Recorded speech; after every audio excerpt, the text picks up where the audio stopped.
কোরআনের বিপক্ষে এমনভাবে তাই মাথা আরম্ভ করলাম। কোরআনের বিধান হইল গিয়া একজন পুরুষে তার পক্ষে 4 জন মহিলার বিবাহ করিয়ে একসাথে রাখতে পারে, এটা কোরআনের অধিকার, কোরআনে হুকুম দিছে। কিন্তু তসলিমা নাসরিনে উঠিয়া কয় আমাদের কি অধিকার নাই, সেটা আমি মানি না। আমরা একজন মহিলা হইয়া কেন 4 জন পুরুষরে 3 জন পুরুষরে আমরা বিবাহ করতাম পারি না?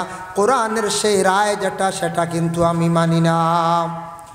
এমন কোরআনের বিপক্ষে মাথা আরম্ভ করল।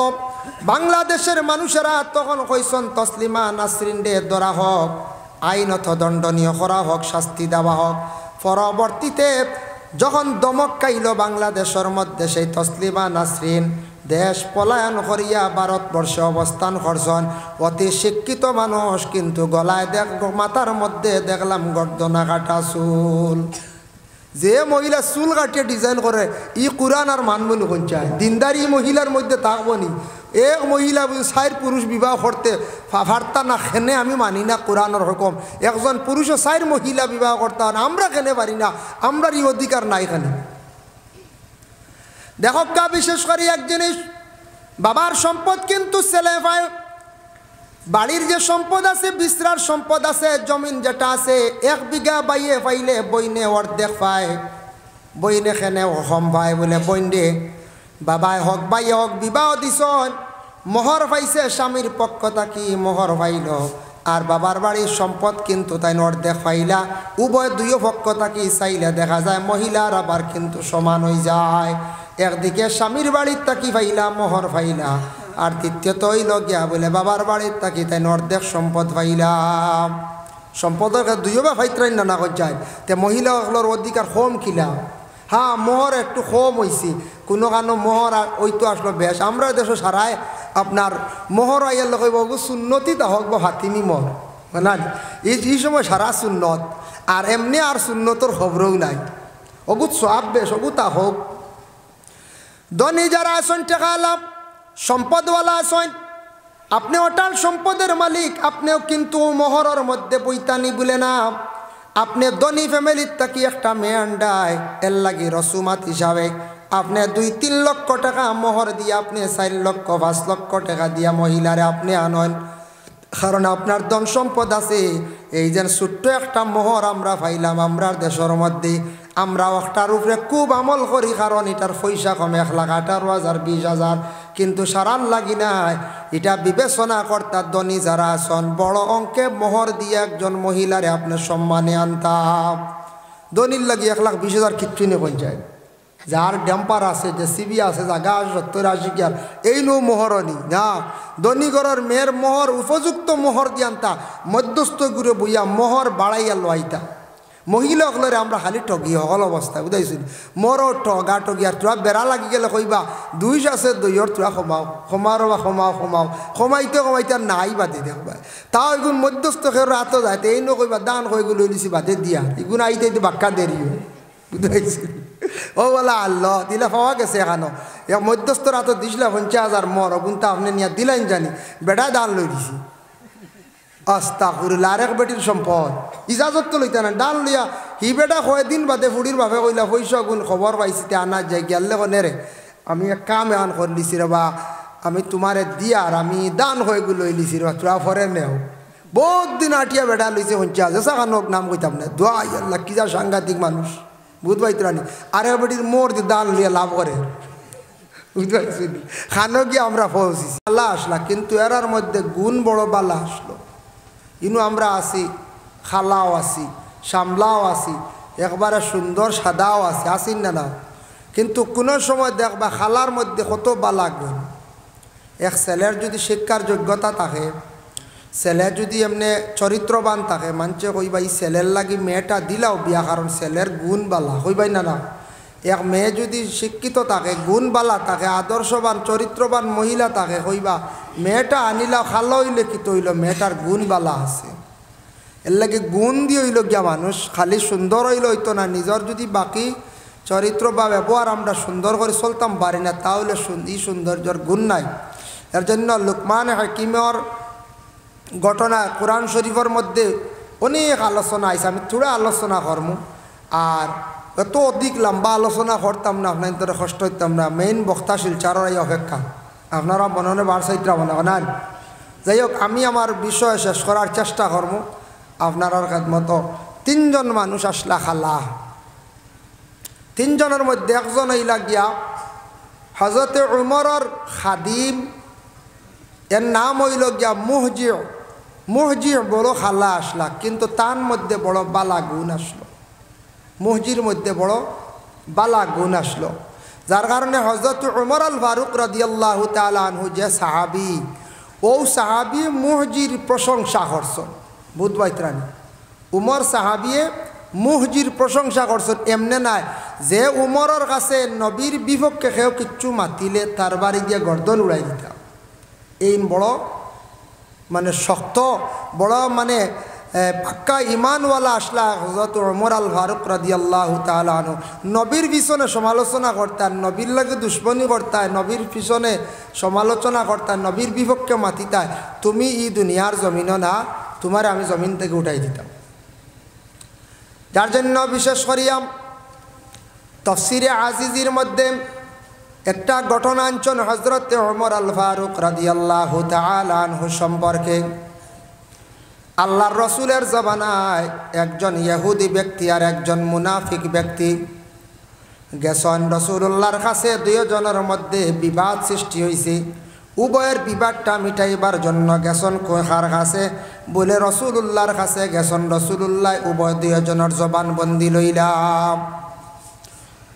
2 জনের জবানবন্দি লইছেন। রসুলুল্লাহ দেখছেন ইহুদি ব্যক্তি হইল গিয়া সঠিক মানুষ, তার পক্ষে আল্লাহর রসুলের রায় দিলাইছেন। সেই রায়ের উপরে সন্তুষ্ট না হইয়া মুনাফিক ব্যক্তি ইহুদির সঙ্গে লইয়া হইল, এই রায়ের উপরে আমি সন্তুষ্ট নাই, চলো যাই গিয়া ওমরের দরবারে। ওমরের কাছে আসছেন। আসার পরে ওমর রে কইলা, ওমর আপনার কাছে আইছি, আমরা 2 জনের মধ্যে একটা বিবাদ হয়েছি, ওটা আপনি মিটাইয়া দেখবা। আমরা 2 জনের মধ্যে একটা বিবাদ লাগছে, ওটা মিটাইয়া দেখা। উমরে উঠিয়া কইলা, তুমি যেন কইত্রায় আমি তোমাতানোর বিচার করতাম, রসুলুল্লাহ থাকতে আমার কাছে এখানে আইলা। হযরত উমরে কইলা। ওই সময় সেই ইহুদি ব্যক্তি উঠিয়া কইল, মুহাম্মদের কাছে গেছলাম, তাই একটা রায় দিছিলাম। মুনাফিক ব্যক্তি কইল, বলে আমি গেছলাম মুহাম্মদের কাছে, তাই একটা রায় দিছন। রায়টা কিন্তু তাই আমার পক্ষে না দিয়া ইহুদি পক্ষে তাই রায়টা দিলাইলাম। আমার পক্ষে রায় না দিয়া ইহুদির পক্ষে দিলাইছন, এটার দ্বারা আমি সন্তুষ্ট নাই। হযরত উমর আল ফারুক রাদিয়াল্লাহু তাআলা আনহু ঘরের মধ্যে গেছেন। কইলারে, যে ব্যক্তি রাসূলুল্লাহর রায়ের উপরে সন্তুষ্ট নাই, এসা সবচাইতে বড় নবীর দুশমন, এই ব্যক্তিরে জমিনও রাখতাম নাই। তাই হযরতে উমরে কি করছেন, তার বাড়ি দিয়া নবীর দুশমন ডে জমিন থেকে বিদায় করছেন। সুবহানাল্লাহ। বুধবাইত্রানি রসুলুল্লাহ যেটা ফায়সালা দিছেন এটা হে মানছে না, সেই ব্যক্তিকে মুনাফিক। মুনাফিক কইতে কোনো গালি নাই। কোরআনের ভাষায় এরারে মুনাফিক কোয়া হয়। মুনাফিকদের বহুত বৈশিষ্ট্য আছে, যার জন্য আমরা কই না মুনাফিক কইতে মনে হয় কোন গালি দিলেই লেন না কিতা। মুনাফিকদের কথা কোরআনে বিভিন্ন জায়গায় উল্লেখ আছে। মুনাফিকদের শান কোরআনের একটি সূরাও নাজিল হয়েছে। এর জন্য মুনাফিক কইতে কোনো গালি নাই। ও হযরত উমরে কইলে, আমার কাছে যে খাদিম আসন মুহজি, বড় বালা এক মানুষ, বড় বালা গুণ। খাদিমে দেখছি কোনো দিন আমার হুকুম ছাড়া চলছেন না, কোনো দিন বেয়াদবি হইতে দেখছি না। 2 নম্বরে বালা গুণ আল্লাহ দান করছেন। খারে বলে হযরতে বিলাল রাদিয়াল্লাহু তাআলা আনহু আল্লাহর রাসূলের যে সাহাবী আসলাম, বড় সুমধুর কণ্ঠে বিলালে আজান দিতা। বিলালর আজান শোনা মাত্র আশপাশের লোক মসজিদের মধ্যে অংশগ্রহণ করতা। হযরতে বিলাল রাদিয়াল্লাহু তাআলা আনহুর আজানের ধ্বনি শোনা মাত্র মানুষ মুগ্ধ হয়ে যাইতা, মানুষ পাগল হয়ে যাইতা, বেভান হয়ে যাইতা। আহারে, বিলালের গলার মধ্যে আল্লাহ এত সুন্দর কণ্ঠ দান করছেন, বিলালের সৌত এত বেশি আল্লাহ সুন্দর দান করছেন, যার জন্য হযরতে বিলালকে দেখার জন্য আরবের বিভিন্ন প্রান্ত থাকি আসিয়া বিলালকে কিন্তু দেখতা। দেখার পরে কইতারে, বিলাল তো খালো একজন মানুষ। বিলাল বলা খালো একজন মানুষ। তাই বিলাল দেখিয়ে অবাক হয়ে যেতা, কইতারে অত সুন্দর তান গলার আওয়াজ যেটা সুন্দর করে আজান দিতা, কিন্তু বিলাল দেখার পরে অবাক হয়ে যেতা তাই খালা মানুষ। খালা মানুষ আসুন নানি, আমরা যে খালা আছি আমরার ভারতীয় নাগরিক, ইটা খালা আপনার অন্যান্য রাষ্ট্রের খালার লাগি তুলনা হইতে পারে না। আমরা আরেক খালা আনি, ইটা খালা হয়ে লাগে খড়াইয়ের তল থেকে আরো ডাট, বুঝাইছেন? বুঝা দেখে আলগাত্রা মাখাই দিছি, বুঝা দেখে আলগাত্রা মাখাই দিছি, তবে হইতে পারে না, এটা আল্লাহর দান। হযরতে নূহ আলাইহিস সালাতু ওয়াস সালামের 4 জন আওলাদ আসলা, একজনের নাম সাম, আর একজনের নাম হাম, একজন ইয়াফিজ, একজন কেনান। সাম যে তান বংশধর পৃথিবীর মধ্যে ভালো মানুষ, আর হামর বংশধর ওই লাগে সুন্দর মানুষ, ইয়াফিজর বংশ ওই লাগে ইয়াজুজ মাজুজ, আর কেনান যান নূহ নবীর কথা মানছেন না, বাবার উপরে ইমান আনছেন না, তান পানির ডুবিয়া মারা গেছেন, তান কোনো বংশ নাই। এর লাগি আপনি ইউরোপ কান্ট্রি যাকুয়া, মিডিল ইস্টে গেলে মক্কা নগরে দেখতে পাইবা মৌলানা সাবক গিয়া দেখি আইসন কত খালো খালো মানুষ আসুন, নাইজেরিয়ার মানুষ, হাবশর মানুষ, সুদানের মানুষ, সাউথ আফ্রিকার মানুষ, বিভিন্ন রাষ্ট্রের মানুষ, এত খালো খালো মানুষ আল্লাহ দান করছেন, কিন্তু আমাদের দেশে যারা খালো আছি তাদের তুলনায় তেমন কোনো খালো নাই।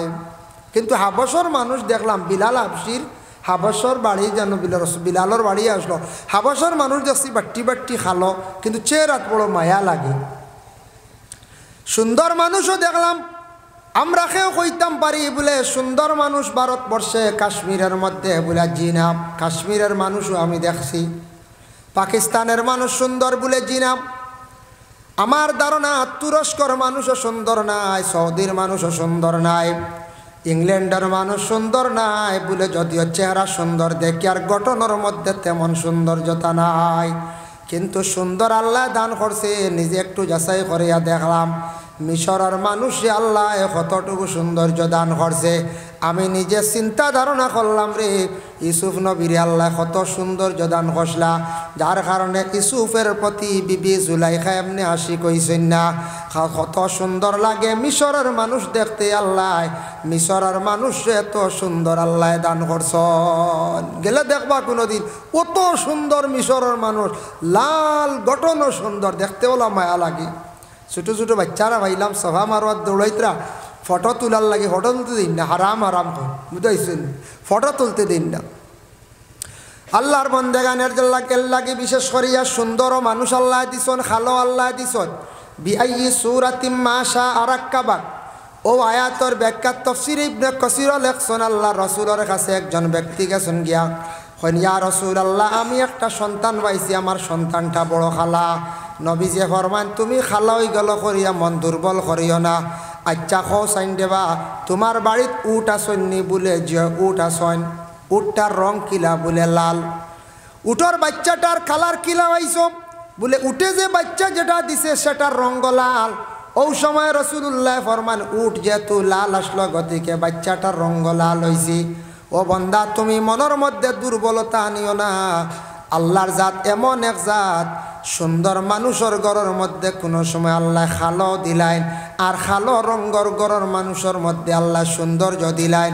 কোনো সময় উট দেখবায় লাল, তবুও কিন্তু দেখবায় খালো রঙের বাচ্চা দিছে, এটাও ইয়া থাকছে শুধুমাত্র আল্লাহ দান। ও বন্দারে, তুমি মনের মধ্যে দুর্বলতা নিও না, মনটা তুমি দুর্বল করিও না।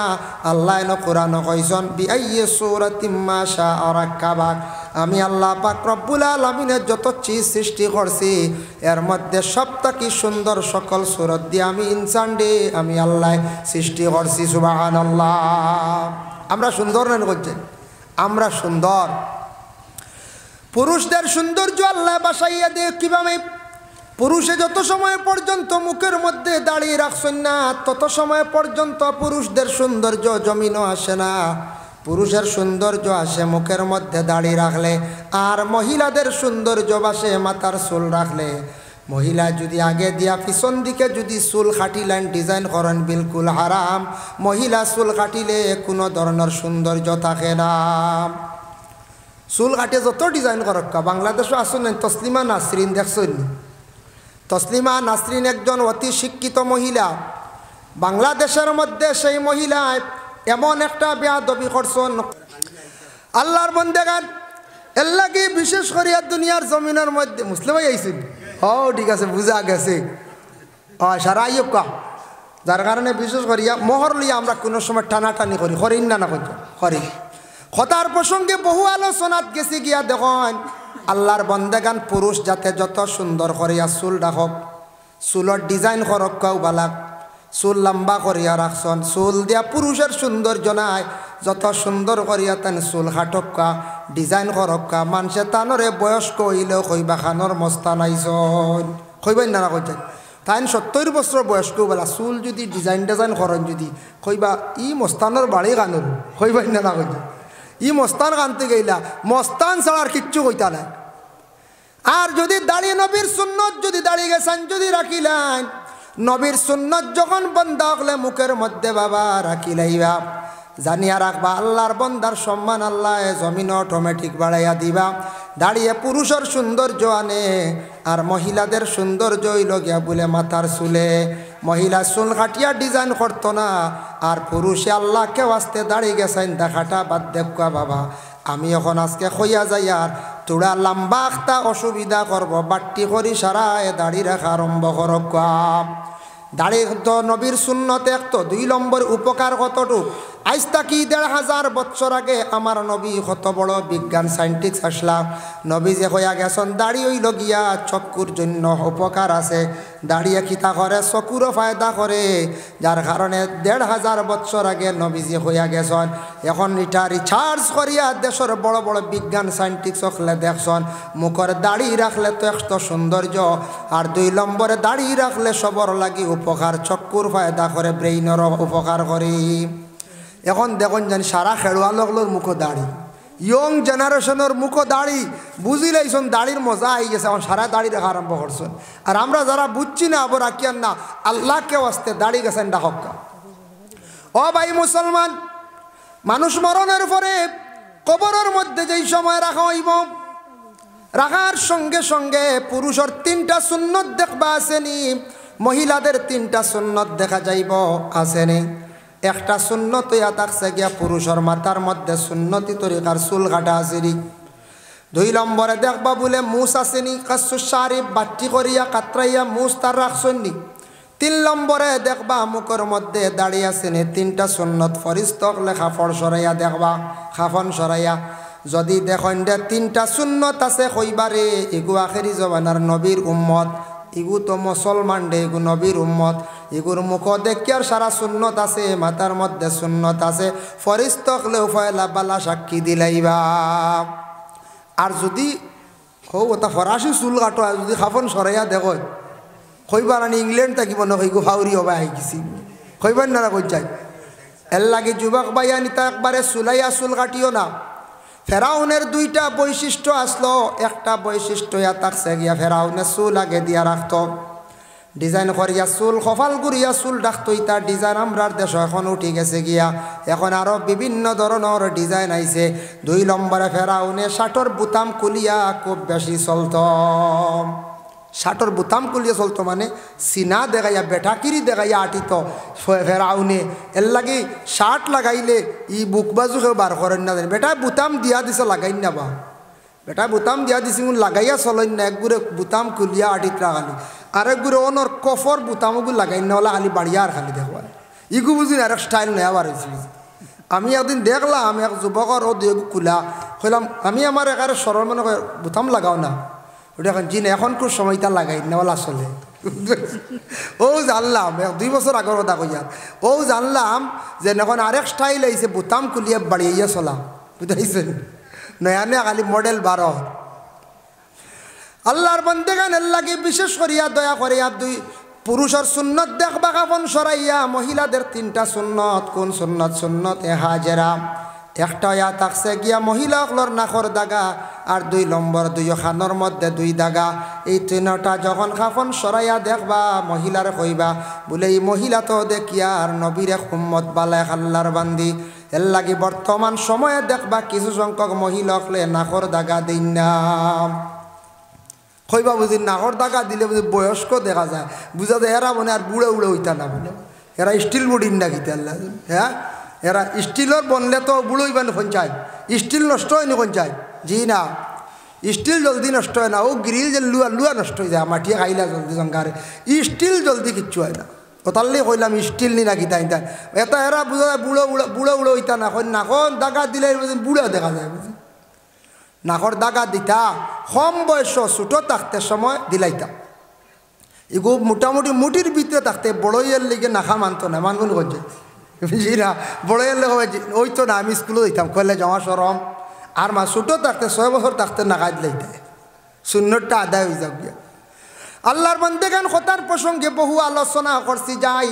হজরতে বিলাল রাদিয়াল্লাহু তাআলা আনহু বড় সুন্দর করে আজান দিতা। একদিন বিলালে ফজর রক্ত তান যেমনে কইসন হাইয়া আলাস সালার ফলার মধ্যখন আসসালাতু খায়রুম মিনান নাওম, আল্লাহর রাসূল শুনছেন, শোনার পরে বিলাল ডে কইলা, ও বিলাল তুমি আজকে বড় সুন্দর একটা শব্দ বাড়াইলাই রে বিলাল, বিলাল ডে তুমি প্রত্যেক দিন ফজর রক্ত 3 শব্দটা তুমি কইও।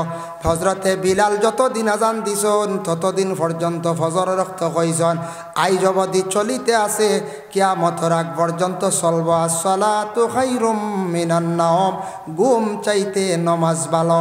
আমরা শুনি যদি বিছনাত তাকিয়া আমরা জবাব দিতাম বলে কিতাব বলে সাদ্দাক্তা ও বারারতাম, জবাব দিতাম না, না জবাব আমরা দিতাম।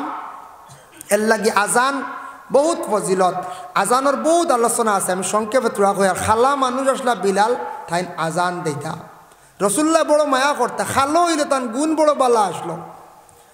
আজানোর পরে দোয়াত তাকি কেউ বঞ্চিত না জানি, বাড়িতে আসন রাস্তাতে আসন যেসা জায়গাতে আসন আজান হইছে মসজিদের মধ্যে লা ইউরাদ্দু দুআউ বাইনাল্লাহ আযানি ওয়াল ইকামাত, আল্লাহর রাসূলে ফরমান আজান আর ইকামতের দরমিয়ান যে দোয়া যেটা করা হয় সেই দোয়াটা রদ হয় না, গুরিয়া যায় না। এর লাগে আজানোর পরে দোয়া করক, হাত তুলা মারিয়া দোয়া করবা। নতুন দেশ বেমার আইছে কইবা তুলা মারে কিতা করতে হয়, দোয়া তো হইল গে 4 প্রকার, দোয়ায় রুহবত, দোয়ায় রুহবত, দোয়ায় তদর্রুদ, দোয়ায় খুফিয়া। খুফিয়া মানে ফসরাব পায়খানাত যাইতে যে দোয়া করায় হাত তুলা লাগে না, আর বাকি যত দোয়া আছে সারাত আপনার আমার হাত তুলিয়া দোয়া করতাম। আজানর দোয়াত বকিলি কেউ করবা না, বাড়িতে কিও দোয়া করক্কা যেসা জাকি দোয়া করক্কা। ও হদিসটা আমরা যখন ক্লাসও পড়িলাম, আমরা উস্তাদে আসামর হুজুরে দর্শ বয়ান করলা কইলা, এই আপনি আজানোর দোয়ার পরে যদি আরো ফাজিল ফারন বাড়াইয়া কইবা আল্লাহ ইন্নাকা লা তুখলিফুল মিয়াদ, কইয়া আল্লাহ আমার বেমার খান্তা শিফা দেও, আল্লাহ আমার রিজেক রে কুশাদা করি দাও। কারণ আজানোর পরের দোয়া কবুলের লাগি আরো 2-1 কথা ফাজিল বাড়াইয়া হোক, কোনো বাধা নাই। সুবহানাল্লাহ। আমরা ক্লাসও উস্তাদে পড়াইতে ও হদিসের সরাত আলোচনা করছেন, মাতিজন কইছেন ফাজিল বাড়াইয়া আরো কইও আল্লাহ আমার বেমার কমাইয়া দেও, আল্লাহ আমারে বিদেশ যাইবার তৌফিক দেও, আল্লাহ আমারে দন দেও, আল্লাহ আমার এখন বাইক লইবার তৌফিক দেও। হইতাই না না কইতে বাইক লইতা না যুবক ভাই এনতি হয় বাইক লই আর ভাই ফাটাইগু লাগাইও না, ওইজন ফাটাই যে কি বেড় বেড় করে লাঠির কাট গেলে বুঝা যায় আবজার এগু না, এগু তো ইতা লাগাইলে মানুষ খুব খারাপ পায়। আল্লাহকে ওয়াস্তে ইতা লাগাই আওয়াজ খুব বাদ আওয়াজ করে মানুষে খুব বাদ হয়, এর লাগে ইগু লাগাই না জানি নর্মাল চালক কেন। এটা তো খাসিয়া দেখছি মেঘালয় নয়া বাইক এনে সাইলেন্সার খাটিয়া ও তো ওড়েগু লাগাইতা বুঝাইছি, ও তা আমরা দেশ আই গেছি গিয়া কিছু আনি আশ্রয় লিছি এক গুরু।